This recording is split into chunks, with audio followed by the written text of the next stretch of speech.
Bismillah, alhamdulillah, wassalatu wassalamu ala rasulillah Sayyidina Muhammad ibn Abdillah wa ala alihi wa sahbihi wa man wala, la hawla wa la quwwata illa billah. Ya, alhamdulillah, hari ini kita kembali lagi dalam materi perkuliahan ilmu qiraat. Insyaallah yang akan kita bahas adalah bab idgham kabir bagian kedua, yaitu pada pembahasan idgham mutaqaribain bagian yang pertama. Kemarin sudah kita bahas tentang idgham kabir bagian pertama, yaitu yang menyangkut tentang idgham mithlain, ya.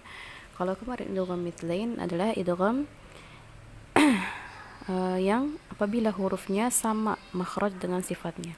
Jadi dua hurufnya itu sama persis. Misalnya ketika huruf kaf bertemu dengan huruf kaf, atau ketika misalnya huruf mim bertemu dengan huruf mim, baik pada satu kata maupun pada lain kata, ya. Lalu pada pembahasan kali ini kita akan membahas tentang idgham mutaqaribain bagian yang pertama, ya, yang mana kita sudah pernah belajar gitu ya dalam materi-materi ilmu tajwid ataupun materi-materi yang berkaitan tentang hukum-hukum dalam Al-Quran, yaitu mutaqaribain apabila ada dua huruf yang berdekatan makhraj dengan sifatnya. Jadi dua huruf ini berdekatan, hanya berdekatan makhraj dan sifatnya, tapi tidak sama gitu ya. Bukan sama persis seperti mithlain, dia hanya berdekatan makhraj dengan sifatnya. Mutaqaribain dalam satu kata yang akan kita bahas pada pembahasan kali ini adalah idgham mutaqaribain dalam satu kata. Baik, kita akan baca dulu bait syatibiyahnya. Wa in kana kalimatun harfani fiha taqaraban fa idghamuhu lil qafi fil kafi mujtala.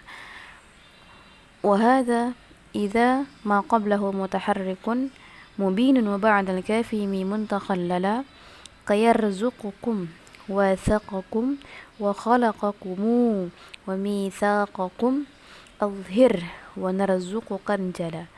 وإدغام ذي التحريم طلقكن قل أحق بالتأنيث والجمع أثقل. Ya, baik. Maka penjelasannya adalah sebagai berikut. Jika terdapat dua huruf dalam satu kata, in kalimatun harfani fiha taqaraba. Jika terdapat dua huruf dalam satu kata yang mana makhrajnya dan sifatnya saling berdekatan, hampir mirip gitu, fa idghamuhu lil qafi fil kaf, maka idghamkanlah bagi siapa? Bagi Imam As-Susi, ya. Imam As-Susi saja yang mempunyai yang bacaan idgham kabir, ya. Adapun imam yang lain tidak. Hanya Imam As-Susi yang mempunyai bacaan idgham kabir. Oke.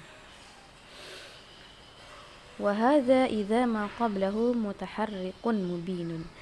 Akan tapi syaratnya adalah, ya, apabila terdapat dua huruf yang berdekatan makhrajnya atau mutaqaribain, maka diidghamkan bagi As-Susi dengan syarat yang pertama adalah mutaharrikun, qablahu mutaharrikun.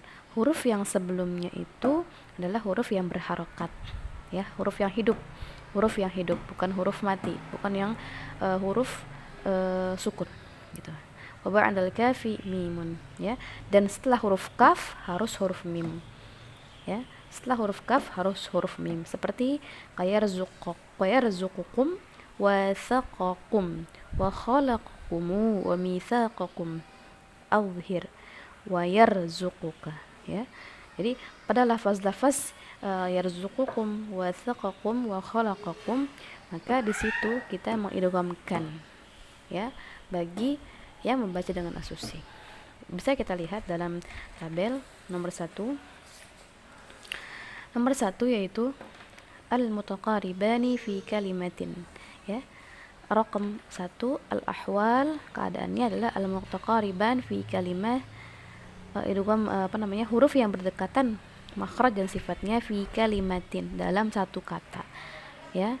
Al-mutaqariban, dua huruf yang berdekatan makhrajnya dalam satu kata, la yakunu, tidak terjadi, illal qaf fil kaf, tidak terjadi kecuali pada huruf qaf dan kaf, Jadi hanya terjadi pada huruf qaf dan kaf. Alfaznya, contoh bacaannya khalaqakum, wathaqakum, dan yarzuqukum. Kemudian taudihnya, penjelasannya, adghama as-Susi al-qafu ilal kafi. Maka Imam as-Susi mengidghamkan qafnya dengan kafnya fi kalimatin jika terdapat dalam satu kata. Jadi mengidghamkan huruf qaf kepada huruf kaf, syaratnya adalah dalam satu kata, fi kalimatin bisyartin dengan syarat an yakuna qablal qafi mutaharrikun. Syaratnya adalah sebelum huruf qafnya adalah huruf yang berharokat, huruf hidup, wa ba'dal kafi mim, dan sesudah huruf kaf adalah huruf mim. Jadi sebelum huruf kafnya sebelum huruf qafnya huruf hidup, dan setelah huruf kafnya huruf mim jamak. Huruf mim jamak ya adalah huruf mim jamak. Illa ya, kecuali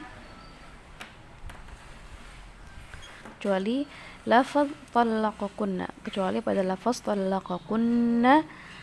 Nah, maka pada lafaz talaqakunna yang terdapat pada surat At-Tahrim ayat 5, bagi as-Susi punya dua wajah, yaitu izhar dengan idgham. Jadi Imam as-Susi membaca talaqakunna dengan dua wajah, yaitu dengan izhar dengan idgham. Jadi bagaimana bacaan Imam as-Susi pada lafaz yang berdekatan makhrajnya, yaitu pada ketika terdapat sebuah ayat yang berdekatan makhraj dan sifatnya pada huruf qaf dan kaf, maka bacaannya adalah yang seharusnya khalaqakum menjadi khalaqkum, wathaqkum, yarzuqkum. Jadi dimasukkan qafnya ke dalam kaf.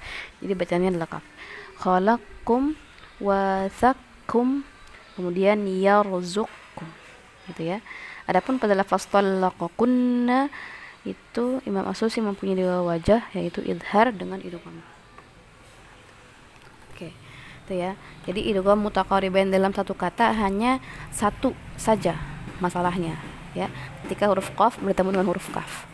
Nanti kalau idgham yang mutaqaribain dalam lain kata, dalam dua kata, nanti banyak. Insyaallah akan kita bahas pertemuan selanjutnya. Maka kita lihat pada latihannya. Sekalian saya akan menjelaskan bagaimana cara menjamak qiraatnya. Pada latihan surat Al-Baqarah ayat ke-21, pada lafaz ya ayyuhan nasu ubudu rabbakumul ladzi khalaqakum wal ladzina min qablikum la'allakum tattaqun. Nah, ketika terdapat sebuah ayat, maka yang pertama kita lakukan langkahnya adalah kita lihat tahlil qiraatnya, kita cari masalahnya di mana. Maka terdapat ada beberapa masalah di sini. Yang pertama adalah yang sudah kita bahas pada materi sebelumnya. Ya ayyuha ini adalah mad munfasil.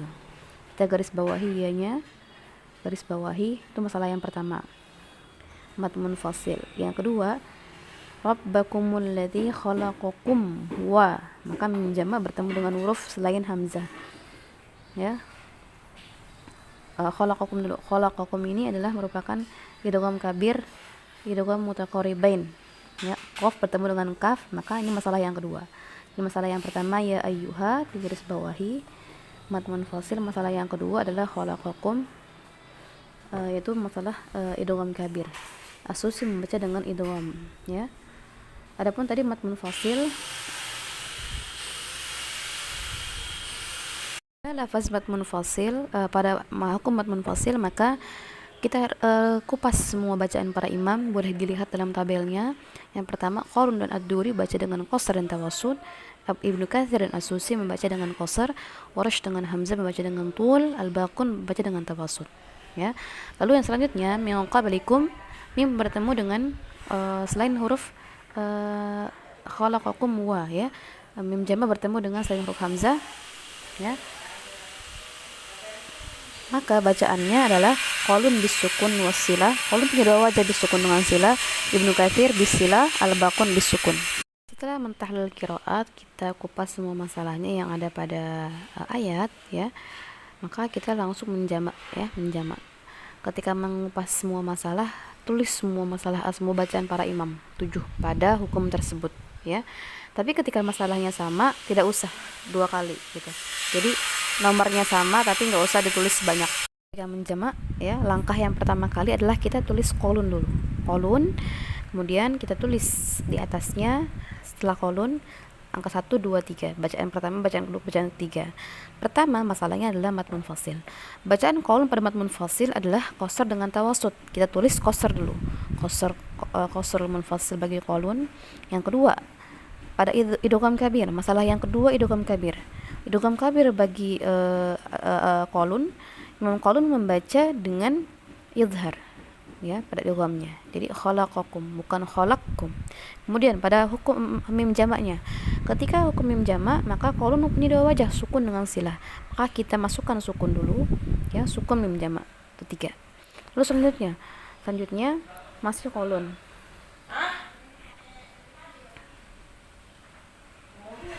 Selanjutnya masuk kolon ya, kita cari yang punya perbedaan di akhirnya ya. Jadi kolon bacaan yang berbeda di masalah yang terakhir, yang ketiga.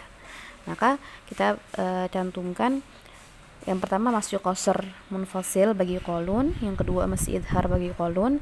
Masalah yang ketiga kolon baca mim jamak dengan silah. Jadi yang belakangnya dulu yang kita ganti, jangan yang depannya. Saya katakan berkali-kali, ketika hendak menjamak maka yang akan kita jadikan nomor 2 itu adalah yang mempunyai ikhtilaf pada masalah yang terakhir dulu gitu ya, supaya nanti ketika membacanya tidak mengulang dari awal, tadi mengulangnya hanya dari potongan ayat yang hukum yang ketiga saja. Lalu yang selanjutnya, setelah kolon sudah selesai silah, sukun dengan silah, maka kita lihat yang punya ikhtilaf pada masalah yang kedua, yaitu idgham ya, idgham kabir. Siapa yang punya bacaan idgham? Makanya As-Susi. Kita tulis As-Susi baca mad munfasilnya dengan qasr ya. Kita tulis As-Susi membaca dengan qasrul munfasil. Kemudian idgham kabir. Kemudian pada mim jamak As-Susi mempunyai bacaan sukun. Jadi As-Susi sukun mim jamak.